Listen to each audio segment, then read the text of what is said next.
What's up, YouTube? This episode's going to be a little bit different. We're going to be traveling down the historic Route 66 in Arizona. We don't need a destination, let's go where the river's taking us. We picked the TetonX up from Atlas Outdoors to get ready to head back east with it. We found a nice dispersed campsite just north of Kingman, Arizona to spend the night. One of the many cool things about the TetonX is just how easy it is to set up. It doesn't matter what time of night you want to set up camp. All you have to do is flip a couple latches, push up on the top, and you're set up for the night.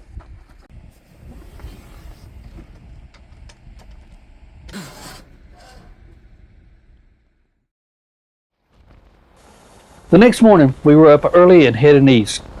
We had an extra couple of days before we had to be back home, so we decided to make this more of a scenic road trip than just hitting the interstate and making our way back.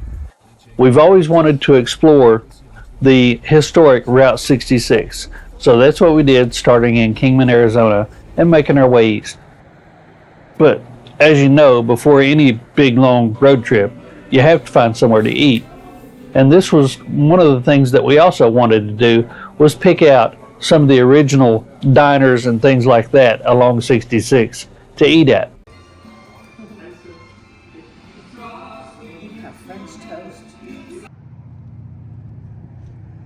After a delicious breakfast, it was time to start making our way along Route 66.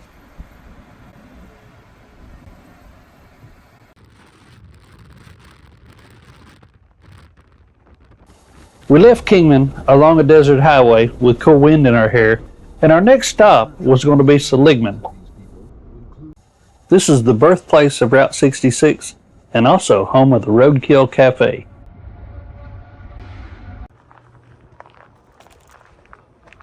This must be a pretty rough place, because not only do they have a paddy wagon, but they've also got a jail too. This must be where they keep all the troublemakers from out of town. Let me out. We would really have liked to eat in here, but we had just got done with breakfast in Kingman, so it was time to move on.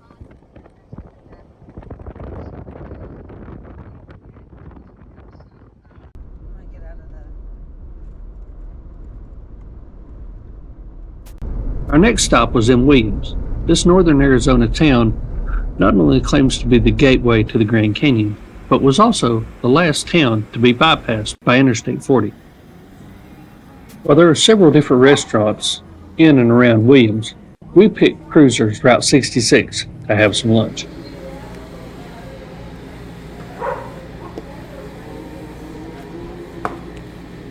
After an incredible lunch, we decided to walk around a little bit. The perfect place to do that was in the museum here at Williams.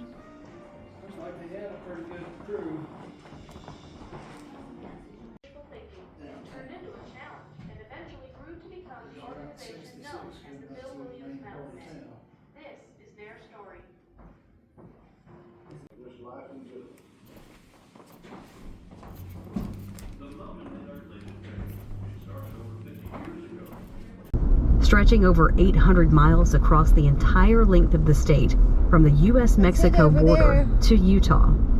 The trail has something for everyone, from remote and challenging wilderness to easily accessible paths. We left the Mother Road for a little bit and veered north. If y'all as old as Deb and I, then you definitely will recognize this. Bedrock City is one of the places that Deb always wanted to see. So here we are.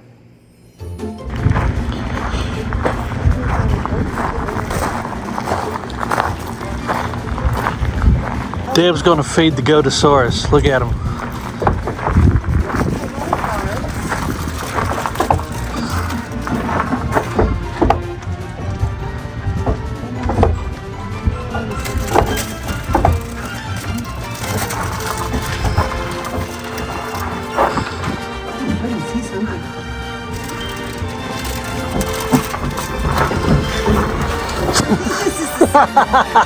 Isn't it? Ow. Do you think that's the same one? I think they're just going from, you know what I mean? This is just going from, yeah, that's the same.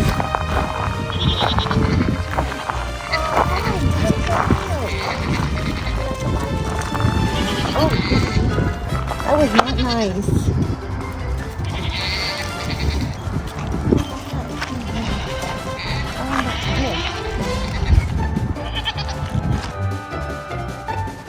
Hey, Stinky.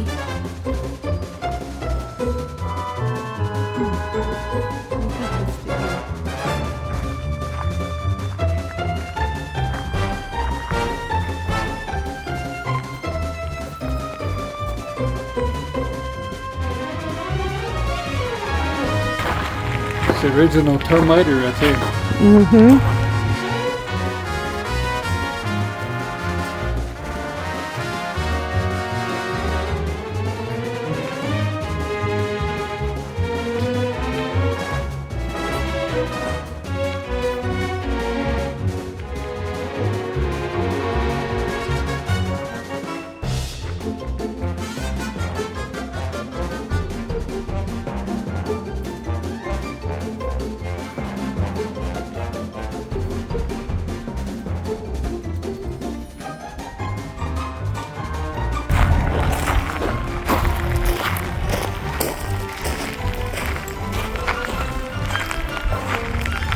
I think I found Matt's new ride. Is that Matt's new ride? Yeah, I think he might be able to keep this one on two wheels, not crash his shoulder.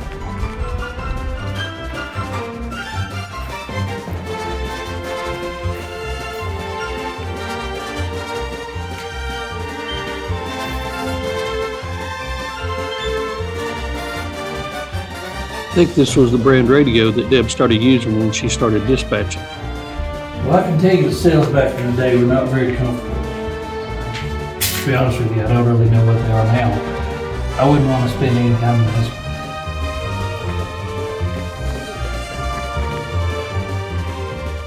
this. Some of my partners at my real job might claim that this is the equipment that I started using when I started EMS.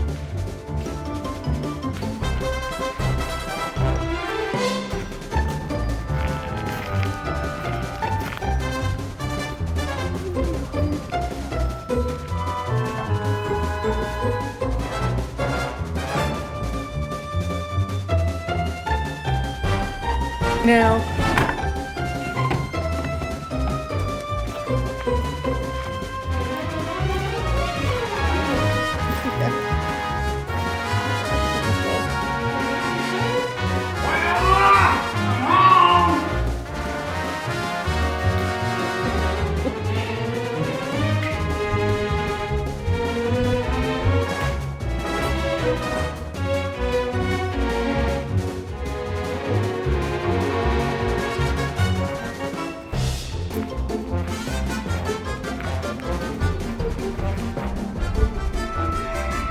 We don't need a destination, let's go where the river Coddiwomple Overland.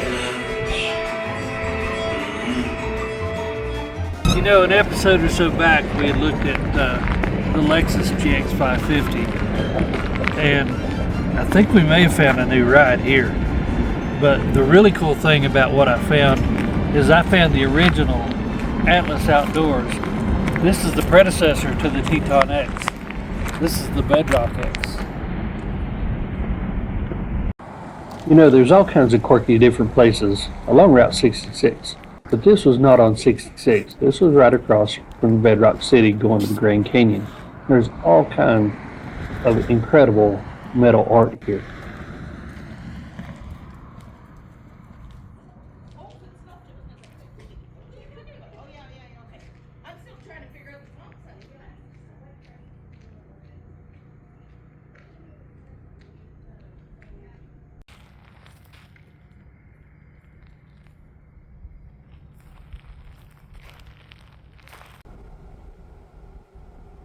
From here, we headed back south to get back to the Mother Road and to find a campsite.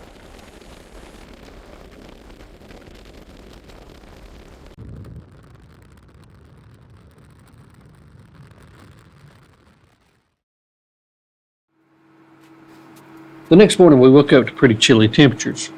The TetonX was the perfect place to fix some coffee inside and get some work done while it warmed up outside. It wasn't long before we were headed east again.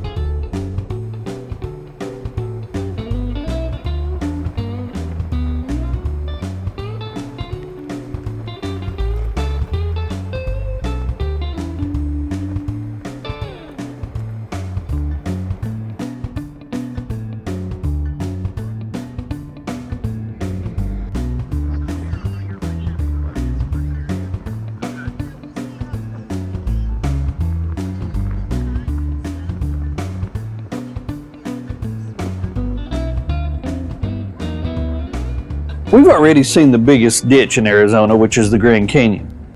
But when we drove by a sign for the biggest hole in Arizona, just outside of Winslow, we had to stop and check it out, the Meteor crater. According to scientists, over 50,000 years ago, a meteor that measured approximately 150 feet wide and weighed several 100,000 tons impacted the Earth in Arizona. This created a hole that's almost a mile wide and a little over 500 feet deep.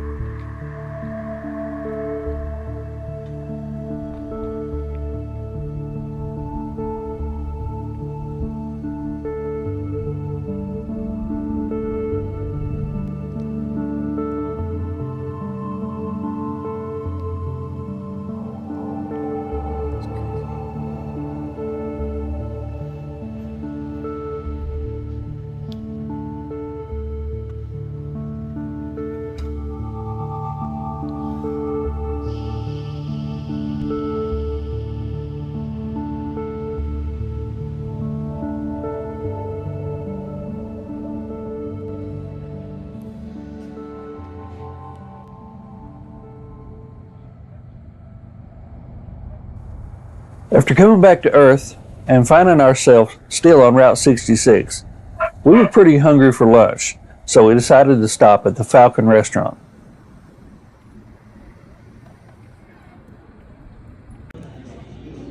They had an awesome menu and the food was as good as it sounded. After an incredible lunch, we found ourselves standing on the corner in Winslow, Arizona.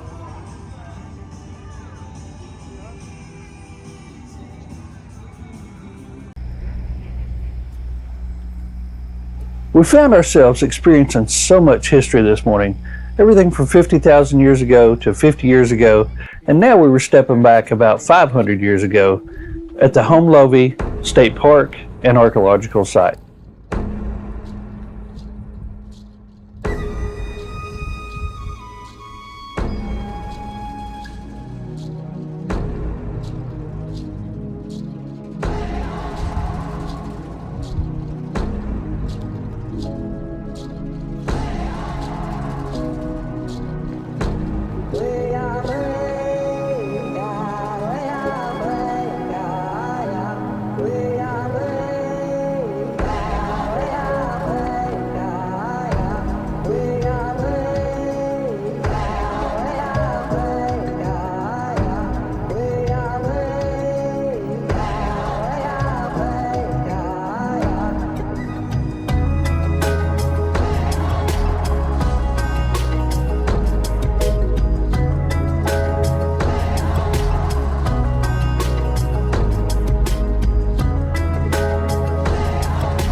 Our next stop was the Jackrabbit Trading Post.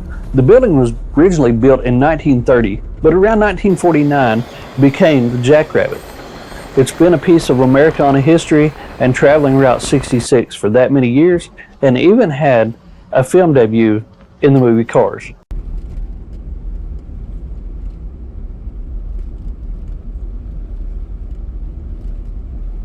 We left the Jackrabbit, continued our way east along the historic Route 66. By this time we'd made it to Holbrook, Arizona, and considered staying in the historic wigwams. It was a little bit too early in the day, so we kept moving. One stop that we did make in Holbrook was the Painted Desert Indian Center. This was one of the most comprehensive shops that we stopped at on the whole trip for Native American arts and crafts.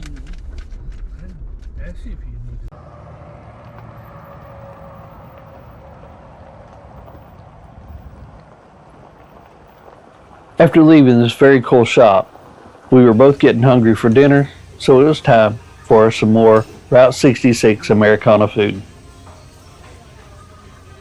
As we were leaving Arizona, the sun was starting to set and the supermoon was starting to rise. Los Angeles, and the beginnings of the Santa Fe Trail established a link. Like I said earlier, Route 66 has been a bucket list trip for me for a long time, and it's truly standing up to what I thought it would be. Hang on with us till the next time, where we extend our trip beyond Arizona into Texas, New Mexico, and Oklahoma. Until next time, see you.